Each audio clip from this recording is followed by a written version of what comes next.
Bonjour à tous. Je voulais partager avec vous un petit bout de ma vie, une discussion que j'ai eue euh, avec un proche que j'appellerai Alice, parce qu'elle me semble assez caractéristique des erreurs qu'on peut faire quand on parle de réchauffement climatique avec nos connaissances. Alors, la petite histoire, je papotais avec Alice, je suppose qu'il y a Alice. Bon, voilà.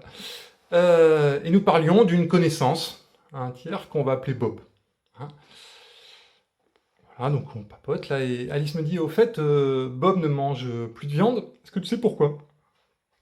Alors je réponds, je pense que c'est pour diminuer son empreinte environnementale. Et là, je fais Alice, hausse ses épaules en disant, pourtant les jeunes, avec tout ce qu'ils consomment de numérique, hein, non, je pense qu'elle a dit plus précisément, avec tout le temps qu'ils passent sur leur portable. Alors là, moi j'ai essayé de dire que Bob avait un portable recyclé, mais c'était complètement à côté de la plaque, on est passé à autre chose. Alors, cet échange court déconne sur 3 points, à mon avis. D'abord, Alice n'a visiblement aucune idée de l'impact en gaz à effet de serre d'un smartphone et d'un régime carné. Hein, je re-regardais des études sur le sujet là, il n'y a pas longtemps. Je vous renvoie sur mes vidéos sur les efforts. Il faut consommer quand même beaucoup d'internet pour émettre autant de gaz à effet de serre qu'un régime carné classique. Second point, euh, bah, Bob en fait fait plutôt attention à utiliser des smartphones de seconde vie, qui fait durer, qui essaye même de réparer. Donc vous avez vu les deux biais. Eh ben vous êtes tombé dans le panneau comme moi. Parce qu'en fait, euh, c'est pas ça le souci. Le vrai souci, c'est que Bob ne demande strictement rien à Alice. Bob a décidé de s'occuper de son propre impact et a décidé de s'occuper de l'impact lié à sa consommation de viande.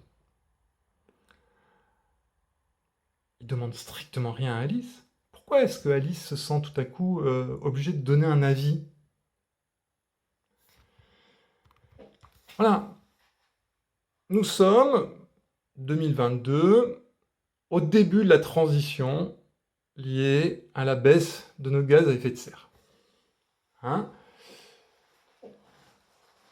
Effort qu'on va devoir faire et de manière individuelle et de manière collective.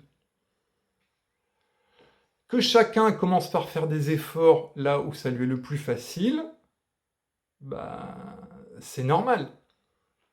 Alors, ce qui serait contre-productif, c'est le principe de compensation. Genre, j'ai pas mangé de viande ce mois-ci, donc je m'autorise à changer de portable. C'est le principe de la compensation, qui lui, marche pas, parce qu'au final, si quand je fais un effort d'un côté, j'en fais pas de l'autre, bah, ça stabilise. Et je l'ai dit dans une autre vidéo, la stabilisation, c'est pas bien. Il faut réduire. Mais que chacun parte de là où il en est dans son mode de vie et se dise ah, ça, je pourrais peut-être faire un effort, bah, c'est normal, je veux dire.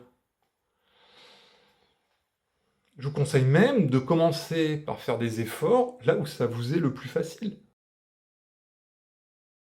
Allez, je pense que bah voilà, cette transition, il va falloir écologique, hein.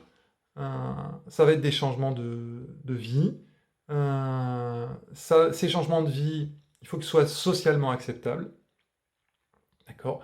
Et socialement acceptable, je pense que ça passe aussi par le fait qu'on accepte d'en parler sans que ce soit à couteau tiré et en jugement réciproque. Hein. Et puis s'il pouvait y avoir quelques chiffres quand même derrière, ce serait bien.